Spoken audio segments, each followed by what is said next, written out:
Saudara-saudara, ada kabar politik yang cukup menyita perhatian publik hari ini.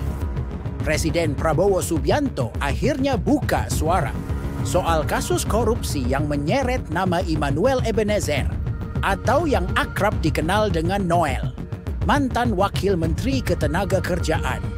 Pernyataan ini disampaikan langsung oleh Prabowo saat menghadiri Apkasi Otonomi Expo 2025 di ICA BSD, Kabupaten Tangerang, Banten pada hari Kamis, 28 Agustus 2025.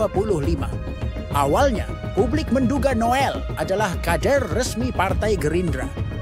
Namun, Prabowo menegaskan bahwa status Noel hanyalah anggota biasa, bukan kader penuh. Sebab, untuk bisa disebut kader, setiap anggota Gerindra wajib mengikuti proses pendidikan politik atau kaderisasi. Prabowo bahkan menuturkan, meski Noel bukan kader resmi, dirinya tetap merasa malu karena kasus korupsi ini mencoreng nama partai. Dengan nada jujur, Prabowo berkata, "Saya agak malu juga, saudara-saudara." Lebih lanjut, Prabowo menilai Noel sebenarnya sosok yang menarik dan punya potensi. Namun sayangnya, ia justru tersandung kasus korupsi yang sangat merugikan. Dalam kesempatan itu, Prabowo juga menekankan pesan penting.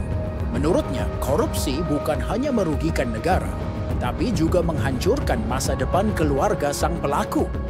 Ia mengingatkan para pejabat dan politisi untuk selalu mengingat anak dan istri sebelum berani melakukan tindakan korup. Dengan tegas, Prabowo berkata, "Saudara-saudara, apakah tidak ingat anak dan istri ketika tangan diborgol dan memakai baju tahanan?" Pesan ini menjadi tamparan keras, tidak hanya bagi para pejabat, tetapi juga bagi masyarakat luas bahwa korupsi adalah dosa besar, bukan hanya bagi bangsa, melainkan juga bagi keluarga sendiri.